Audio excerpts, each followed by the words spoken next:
Lifestyle Strategy Team. How can I help you? Yeah, it's time for our Wednesday's Lifestyle Strategy Team, and joining us in the studio, Senior Manager Olivia Ih. Olivia, hello. Hello. 안녕하십니까, everyone. She catches me off guard sometimes. She goes, ça va? Ça va? No, you did answer very well today. You know why? You said, oui, ça va bien. I said, ça va bien. You practice. I was like, she's going to come at me again. She's going to come at me again. Good. Good to see you. Yeah, me too. We have two very special guests with you today. Yes, indeed. Actually, it was not supposed to be that way. It was not supposed to, yeah. So my husband is shooting right now. So he's keeping me busy because while he's shooting, I have to take care of the kids. Right. So there was no one to come and go and pick up the kids today at school. So I went to pick them up and I was like, okay, I'll just bring you guys to the station. Oh, it's so perfect. they're with me here over there in the corridor. So you have two of your kids. Oh, there I see Luna, Louis, hi. Yes, you can practice English now. Oh, look at that. He's so natural in front of the camera already. Yeah, maybe he might be hosting in the future. Oh, snap. So, a funny thing, I asked him, so I'm going to be with DJ SJ, and he's like, he's a DJ, Mom? And I was like, oh, okay. Well, there are different definition of DJ. There are DJs with the music, and there are radio DJ. So now he knows exactly how it goes. How does he already know what club DJs are? Are you partying out already? Are you partying already? A big party, a club maybe. Who knows? It's so natural in front of the camera. So I ended up being with them today. And funny thing is, we are going to talk about kids outing. So taking the kids out every day. Last week we talked about leisures. Yes. Right? 아저씨, mountain climbing, and 등산 and all that. So taking the kids out on a daily basis or during the weekends. It's perfect. Yes. Now you took them to work. Yes, I do. Actually, I think it's the first time I take them. Really? Yeah, because when I'm on my daily work, it's a regular office. You can't. It's no kids zone. I mean, here it's kids zone. Yeah, it's very kids friendly actually. Yeah, we actually, a lot of our producers, even during the day when there's like a full office, they love it when kids come. Oh, that's so nice. My son came to the office twice before. Oh, okay. The first time I brought him because he didn't know what I was doing as a job. So he wanted to see. So he was like, I was like, do you know what Daddy does for work? And he's like, taxi driver? I was like... 대리운전? No, because I was like, why'd you say that? He's like, because you're always driving. Oh, and you're always picking up the phone while you're driving. Yeah, and so he thought I was a driver or something like that. And I was like, I do broadcasting, radio, and he wanted to come. And he thought it was like the coolest thing. That's amazing because I think the kids need to know in what kind of environment we work because they just know, oh, mommy's going to work, daddy's going to work, but they don't have that image in their head. So once they come, they see, they know how it goes. It gives them a very good image, of what we do, and they can visualize it. I have to say, you do a good job taking the kids out. Yeah, almost every weekend, right? I feel bad for my daughter's a little bit too young, although she already likes to go to the playground, which is great. It's great, but it's a pain. But my son, because I also work on Saturdays, and then by Sunday, like I really want to stay in and stuff like that. Right? Yeah. And so I don't really take him out a lot. But you take him out all the time. We're going to be talking about outings. Yes. Where do you usually take your kids? I always take them out. So I found different places where I can take them out during the weekend. I use actually a lot of Instagram, other posts of other people where they go outing, where they go, in different public spaces or new exhibitions and all that. So I do check that. And most of the time, the kids just want to play. They don't want to go see exhibitions and things like that. So they just want to go to the 놀이터, so the playground. So I take them to the playground. But what I do is I always take other stuff with me. I don't, because the playground can be quite boring at some points. You go 30 minutes, 1 hour, and that's max, right? But you want to make sure they're having, the full energy, they're spending all their energy there. So I take jump ropes, I take frisbee, I take, soccer ball. So they can play as long as they want. And I can do my stuff also on the side, especially now the weather is getting, slowly getting better. And they're old enough that you don't have to constantly watch them. Also depending on which playground you go. Like nowadays, like Korean playgrounds are very safe. Yeah. Absolutely. And so you could just about like read a book, you know, it's just, or what I do is just look at my cell phone. But you know, in like France, the big difference between France and Korea is that in France, you know, you go to the playground, all the mothers, all the fathers, they're reading their books or their magazines. They're doing other stuff. They're basically not taking care of their kids. It's the free time for the kids. And in Korea, everyone is behind the kid and taking care and like being careful to see if there's not going to be, you know, any accident and everything. I think you have to be, you know, you have to let go with that. It's their zone. You have to give them that freedom. I found myself doing that too. Because, you know, that's what I didn't think I had to do it, but I saw all the other parents in Korea do that, right? They're following their kid. And then, mind you, when my son was a little bit younger and he's like, you know, he runs fast. Like he's just out. And so I'm going, okay, he might not be able to control how he's running. He might hit somebody or bump into somebody. And so I noticed that all the parents, Korean parents, are following their kids around. And so I'm like, okay, but I should what is do this important too? is to guide them to say, okay, I think you're running a little bit fast. Why don't you slow down a little bit? Like just talking with them, but not just being behind them and say, okay, do this, do that, do that. Because that's what we're doing at home. At home, we're always controlling them. We say, don't jump, you know, 아저씨, 밑에 아저씨 is coming up and he's going to complain. Oh my gosh. You know, those kinds of things. I feel bad though, to the point where my son was like, I wish I lived on the first floor. Because we don't have any, you know, like regular villas, you know, like European style housing. It's all apartments in Korea. So when you have 3 kids, they run all over the place. I think that's the biggest stress of my husband saying, 그만, no running, 그만 뛰어, you know, like no running in the house. So it's such a stress, not only for the parents, but also for the children who have to abide by the rules, you know. Yeah, and that's why you take them outdoors all the time. What's the hardest thing about taking the kids out? I think it's all the process of just the preparation. We talked about camping, right? It's like going on a mini camping each time you go out. You have to bring the water. I take them at least for 2 or 3 hours, right? So you have to bring the water. You have to take snacks, a lot of snacks because other children, right? When They share. They like to share, and then you know they feel so special when you go. My mommy brought this snack, and you all want it. Yeah. You want to be that special kid. So sometimes I have to go back to the convenience store and buy some juices for the other kids, you know, because they didn't have theirs. So those are the tips I usually give to parents. And one other really good thing is just going out with other mothers. So you can just enjoy your time and the kids can play together. They're in a safe place where they can play. They can, you know, they mingle so well. They socialize even with, you know, other kids, right? Even if they don't know them, right? You know what's funny though? When moms get together with the kids, it blends, like it's great, right? Yes. And then the moms have this crazy idea. Let's get the husbands together and let them meet, because like the moms know each other. Like that. It doesn't work. It doesn't work. And so I remember we all got together and went to a kids cafe, and we just kind of stood there and drink coffee, and then that was it. And then we're just like, 한국 남자, they feel very uncomfortable. They say 어색하다, right? Yeah, they feel very uncomfortable in those kind of situations because they don't feel at their right place. The mothers are here, they're talking about, you know, like child rearing and all these things going on. But then what do the guys have to share? Unless you're like baseball fan or you share some like commonalities. We don't want to talk about work. Exactly. Outside of work.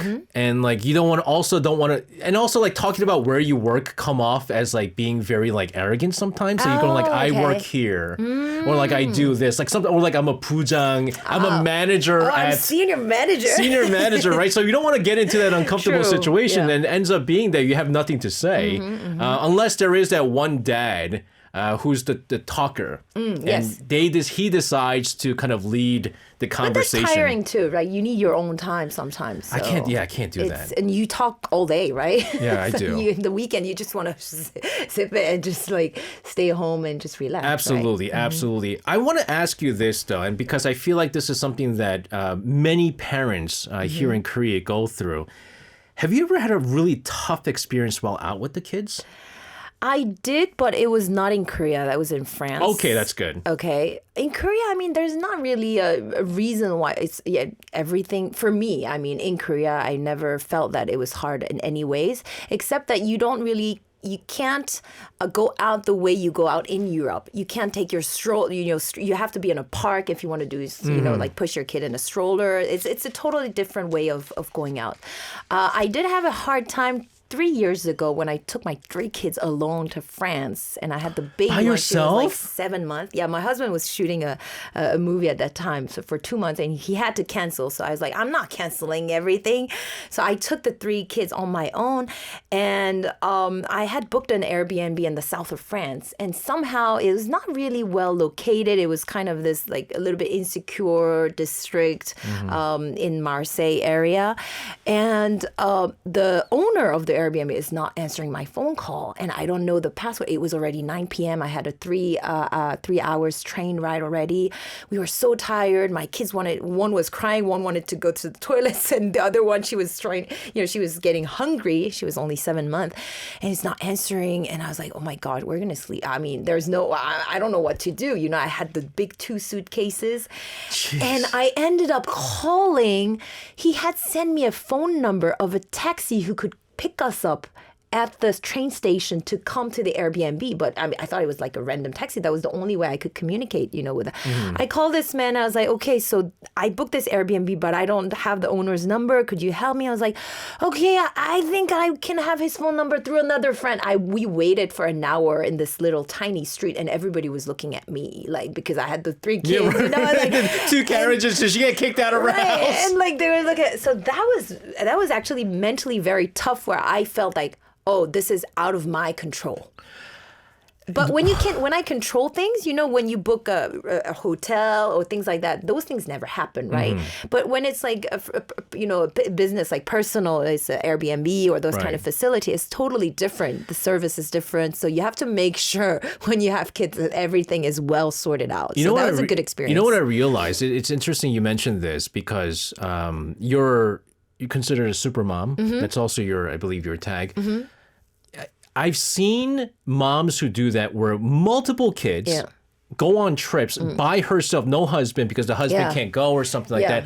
The only moms that are capable of doing that in Korea, you know who they are? Moms with multiple kids. Oh yeah, most of the time. Not one not child. One, yeah. If even like you would think that like if you have one child, it's easier. It's easier. Like, actually, no, they don't even go for it. Yeah, you prefer to stay at home and just be in front of your TV or relax or just have your own routine, right? Even 2 children, they're like, no, I can't deal with 2 children. Once you have 3, you're just like, I can do anything. Yeah. Well, unless it's all inclusive, if you go to those fancy places, the resorts, like that, then you don't have to worry because there are people taking care of your kids, and so the facility is really nice. But if you just you plan your own trip with the children, that's another story. My wife was telling me there's a resort down in Jeju where if you go, they take care of your kids and stuff. Yeah. And I was like, that's great. Let's go. And she goes, by the way, it's like $1,000. It's really expensive. Yeah, it is really expensive. I heard about that place too, and I was like, okay. John says over in D.C., can you go to local schools so the kids can play soccer on the fields? I know in the States, the fields can be used for hours as long as school-sponsored events are utilizing them. Yeah. In Korea too? In some schools, yes. I mean, in our district, the school is open during the weekend, and you can just go and play soccer and so I think it's a great use of the facility because anyways it's there. Yeah. So if you can use it, that's absolutely fantastic. CT says we took our kids back to Ulsan when they were still young. We were meeting friends at a cafe. They would just play soccer with the kids at the park next to the cafe. Yeah, this is good too. Going places where you can have an eye on your children at the same time is very important, right? Another thing that you see sometimes, like I'm always driving, but there are rare times when I do take the public transportation. Yeah. Like when I have 회식 and I don't want to call Teddy. I don't want to call Teddy, right? And so I just take the transport and then I'll take cab back home anyways, just to save money. I see parents like moms. With children taking public transport. If they're a bit older it's okay. Yes, but I've seen younger children. That's got to be hard. It's pretty hard. I think what is hard is not the fact of taking the public transportation because we can do it, it's fine. Yeah. But what I realize is the way people look at you, especially when you have a stroller and you're going into the bus. In France, there's it's totally different. But in Korea, you feel sorry for other people for taking so much space. 그래서 눈치 보는 거야, So I changed. I said, okay, no stroller. I'm just going to take the baby carrier and I'm going to take take the bus. I took the kids. I carried a lot of my kids in the bus. So I had one holding my hand and the other one I had the baby carrier. You drive though, right? So now I drive like 80% of the time because I have to pick up the kids at school and drop them off and everything. But as soon as I can if I have to go somewhere, I just take public transportation all the time. I find it so convenient, especially in Seoul. You can go anywhere and it's so fast. What I saw in Korea for the first time many years ago, and it was a shocker. And then next thing you know, I thought I was contemplating. I was at a mall and I saw this one mom. Have you seen the baby leashes? Yes, it started, I think, at the airport. Those little backpacks with the leash. Yeah. Is that a Korean thing? Did Korea start that? Maybe either Korea or either China. I don't know. If that was in the U.S., they'll be like, everyone would be like, appalled, right? Exactly. You're treating your child like a dog. I saw this and I was like, like my American came out. I was like, how could you do that? And then my son, when he started running, I was like, I need me one of those leashes. So you had one for him? No, I didn't. I had a. You almost bought one, but you thought maybe you. No, I had a bag that had like a longer, not a leash, just a long rope, like looked a long, leash. not long enough that's a leash, but I almost bought one of those things. Yeah. It's. I mean, I think it's insane. I mean, because you can't really, if you want to control your child, you have to do it in a way that it's what do we say? You have to teach him, what are the reasons that are, why you should not run, why you should not, just stay there or, reason. But if you start just putting a leash, you're totally controlling the kids. The kid doesn't understand what's going on. So communication is really important. It is very important, but like, we were at that time when like my son was like, I think, because my son walked when usually around like 15 months, 16 months, they just really want to go and discover the world on their own. No, my son started walking at 9 months. Oh, yeah. And then he was running by 10. Same as Louis. You're here, 9 and then, months. Like, 직진, everything is just like forward, never back, just like front. Message from CT, it's an Asian thing. Never seen it in any Western country. Yes. I mean, next time we'll show you a photo. It's ridiculous, I think. Yes. Melissa Sanborn over at Michigan, she's a teacher. Oh my God, SJ, no. My 27-year-old son ran everywhere when he was young. Oh, I'm glad when he was young. We put a leash on him, or he was gone. Oh, okay. Yeah, I mean, you did find that okay. Well, some parents do, I guess, right? Not only Asians.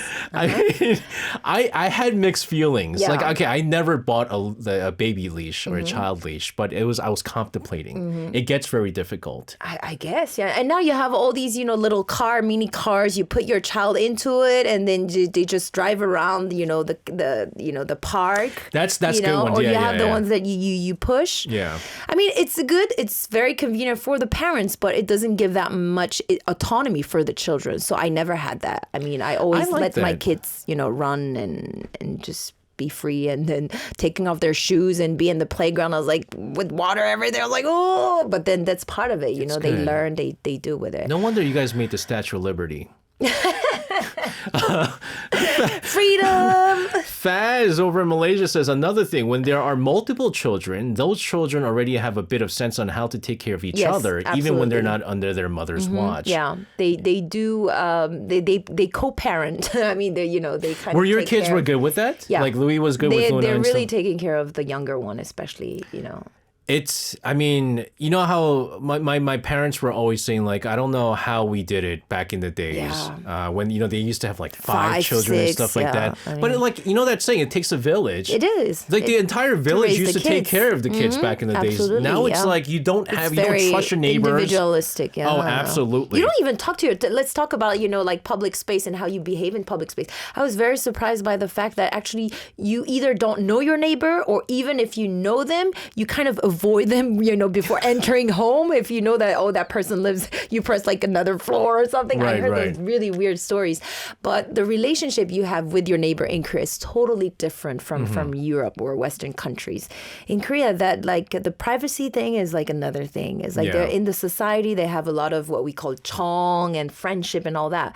But when it comes to those kind of relationships, it's like the contrary. It's quite ambivalent. Korea's changed a lot in that sense. It really wasn't that way back in the days.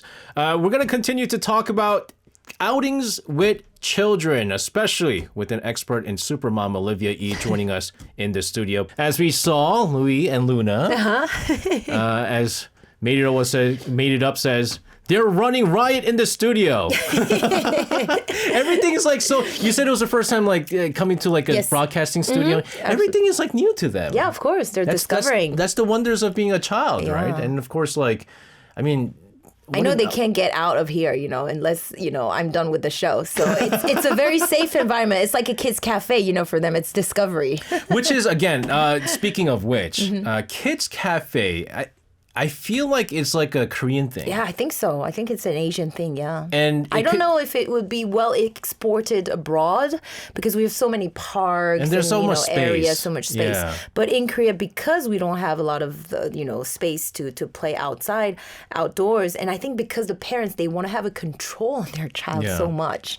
They know that as long as they're in a safe environment, they know that the kid is not going to run away. They can control that, You know what they have nowadays is you could actually rent a place for you and your close friends to celebrate any parties and everything. I think that's a good business. Oh, it definitely is. One of our former DJs here on ARIRANG Radio, she's not here anymore, and like she had 2 kids and she was wondering what she wanted to do. She couldn't come back, and we talked about this, right? Yes. Once you give birth, like it's hard to come back. It's hard, yeah. And so she's like, I'm gonna open up one of those private kids cafes. Wow, okay. And she's doing well. Wow, amazing. And then I was like, so what goes on? And then she's like, well, most times parents are just like opening up wines and stuff like that. And, like they're comfortable enough that they could drink wine. Right. And like the kids are not going to go crazy. They don't have to follow the kids. That's the other good side of it is because when you rent to a private person, then you can bring whatever you want, I guess. But in regular kids cafe, it's no alcohol. No, you can't. Okay, so they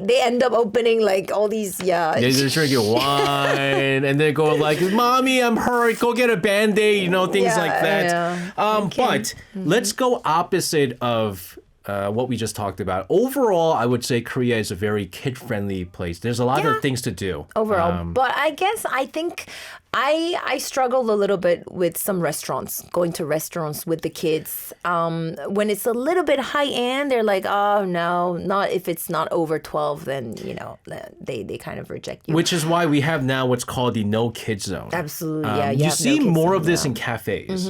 Because cafes, it's a place where customers want to go to relax a bit. Yeah. And I almost feel like, or work, And so I feel like the small minority of parents kind of ruined it for everybody. There are parents who are not, they just do whatever they feel like. They let the kids run about.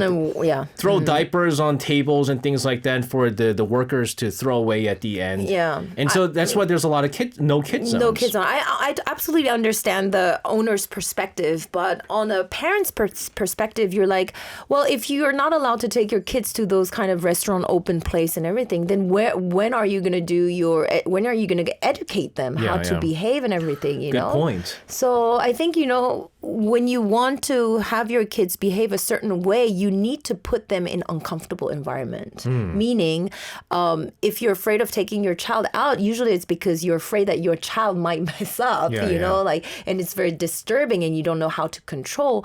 So I think one tip is just to talk with your child beforehand, before going out. Okay, we're going to this place and this place. This is how it goes. And actually, I did it before coming to the station. I because it's the first time, So I told them, there's no running around here. Other people are recording in those corridors. We're going to arrive. You're going to have your snacks. You're going to do your homework. And when you're done, you can come eventually inside and see the cameras and everything. So that was so maybe next time I'll be able to take them more freely, knowing that they know the codes, what to do. But in restaurants, if the kid, doesn't know how to behave or things like that, then he will never learn it, So you have to put them in those environment where, they see people, they see how they eat, they see what's going on, and it's an input, they learn it from that. Especially like Korean barbecue restaurants, right? It can get dangerous. I mean, that's for safety reason. I totally understand. But I feel like there's like no kid zone, no kid zones in Korean barbecue places. But some of the good ones, what they have is like playrooms. Oh, yes, on the side, right? And I feel like they purposely put that because they know kids want to run and adults want to enjoy, because Korean barbecue is one of those things where you don't rush. You take your time eating it. Exactly. But kids, all they want to do is, I'm full, I want to run around, but they can't, and running around the Korean barbecue restaurant is dangerous. So they would actually have playrooms. For the kids. Yeah. I mean, and they earn more money. I mean, the kids like meat usually. So you feed them meat at the same time. The owner earns more money, and then everyone is happy. Yeah? Because we now live in a society where we need to push people for more children. Absolutely. Childbirth is also, we need to think about that. And so people are very cautious with the whole idea of having no kid zones. They want to be more catering to children. Yeah. And so instead of saying that they don't have, it's like a no kid zone. So what do they say? I would call. I could call ahead of time because my son is now old enough that he could sit in an adult chair. Like, he'll be good. But we have, a 1-year-old daughter. Yeah. And so what I ask is, do you have any kid seats, the baby seats? Okay. High chair. High chairs, that's what they call it. And they would say no. Okay. If it's like a no kid zone, they would say no. No, okay. If it is kid-friendly zone, they would say, oh, yes, we have plenty of those, blah, blah, blah. There are places who say we only have one. And I go, what? Oh, I was like, your restaurant's pretty big. How do you only have one? And then they go, oh, they give the priority to the first come, first serve, and they only accept one child. They could deal with one child, right? They'll deal with one Not child. With 5, okay. And so that's what they go with nowadays. And so they try to avoid the whole no kids zone because, again, we live in a country where we need to promote more childbirth and things like that. Just the fact of seeing children in restaurants, and you see how lively it is. We need to have those children for the future of our society. And it's only when you see kids that you eventually want to have kids. If you don't, if they're not in your sight, then I mean, you don't think about that, because you're so busy with your life, with your leisures and everything. But as soon as you take your children around, I know all the halmonis, the grandmothers and grandpas in the park, they just come to the children and they're so happy to see them, because they know it's an aging society, and we're struggling with that. I know this is kind of off topic, but something kind of popped up. You were talking about how like the 할머니s and 할아버지s come and then they're like, oh, 너무 이쁘다, giving 귀엽다, 사탕 and candies. But you know what I realized these days?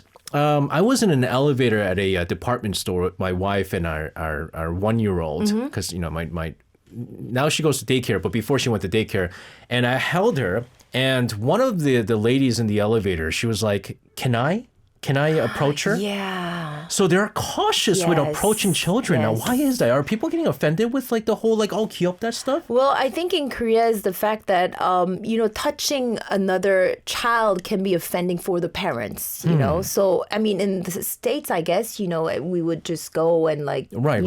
It's okay, I guess, right? In France too.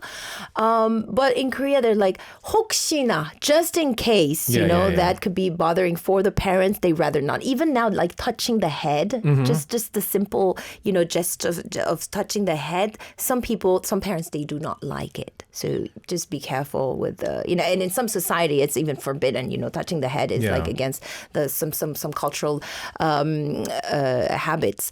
But I think in Korea, they're very uncomfortable with like strangers, even it's a very, unified society with, what we call the communitarian kind of image. Now it's getting very individualistic to the point that it's like it's very separate, So, but I did have the same experience. I think I was in a restroom and I was holding the baby. I was trying to go to the restroom and she saw that, I was struggling and everything. Right. He's like, oh, let me hold it. And she's like, I had 5 children, she was like maybe 50 or 60, in her 60s, I guess. And just the fact of holding the baby for her, it was just like, I could see it would make her happy, so I just, of course, but I'm fine with that. Yeah. But some mother would be very paranoid and say, oh, no. Nowadays, I've been seeing a lot of the older generation people, they go crazy for kids because they have children who don't have kids. Yeah. And they're waiting for that. Oh, yeah. So they want to get grandchildren, and all the little kids look so pretty and so lovely to them, and they just want to grab them, right? Because they don't have the opportunity to do so.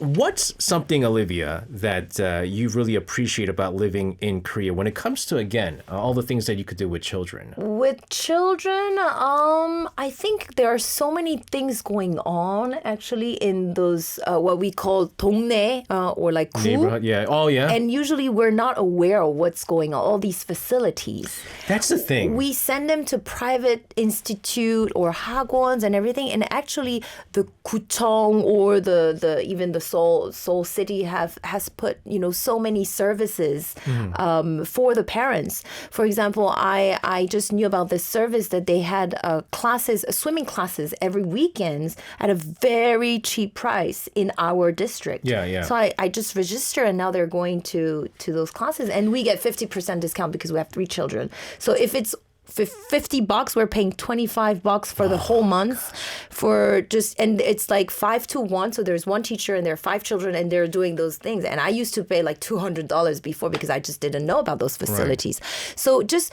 try to, especially if you're living in Korea, try to be aware, like make some research around your area. You What's have to do going research. on. You have to do research. And so it's a lot of time. Like listening and chatting with other mothers and seeing, what's going on. I think it's very important. I didn't have the time to do that before.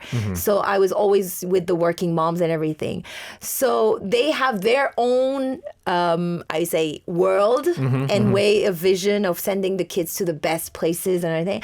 I'm a little bit more laid back. So I ask even my 동네 friends or 아줌mas around, the place we live, and I get all those different tips, and I do compare, and I realize that actually the service provided by this facility is actually exactly the same, but it's overpriced at some place because it's a private run place. That's why you have to do the research. I mean, we live in a very connected society now, and it really does take just a simple search on the internet, and you'll get all bunch of stuff, discounts and stuff like that, multi-children discounts. Yeah. And there's a lot of things that you can do here in Korea. I mean, goodness, nowadays it's like they're saying like they're running out of kids cafe. Like kids cafes are like completely packed, right? And so people are for the moment, yeah. Oh, for the moment right now, still. But in 15 years, I think it's gonna be they're gonna change those facilities into aging, for the elderly's facility. What I like about what you do on social media and a lot of things that you promote is that, and this is I think one of the things that you emphasized on our first episode, I believe, that you can do it. Yes, right? You're able to do it. Yeah.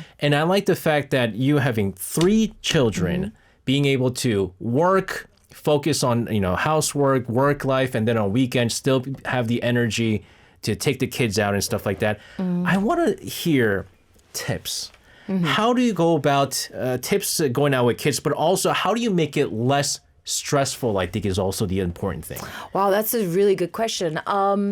I think first thing, sleep is super important. Taking care of your own health is the first thing. As a mother, Wait, what time do you go to sleep? I go to sleep around midnight.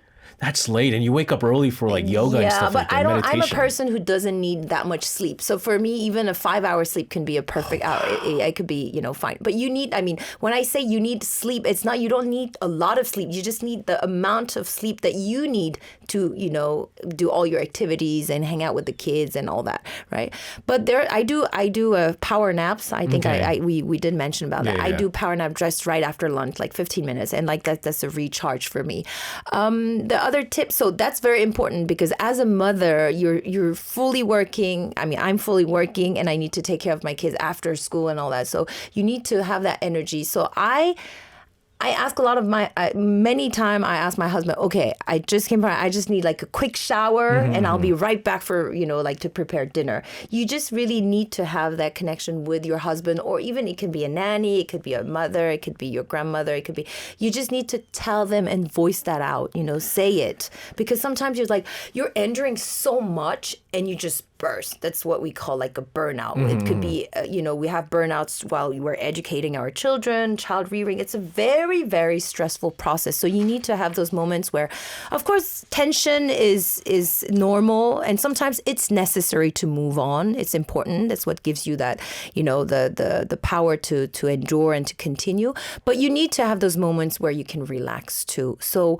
asking around your friends, oh, can you keep my two kids just for 2 hours, having that very solid group of person you can rely on. I think that's the tip I would give. Supermom. Call her Supermom. I don't know where she finds the energy from, but again, these are the tips that she shared. And yeah, there's so many, but like the one that comes in my mind right now today is just like, take them to work. Olivia, thank you so much once again for joining us for Lifestyle Strategy Team. Looking forward to what you bring to us next week, and we'll see you and maybe hopefully your children in the future too. And next time. Take care. Thank you.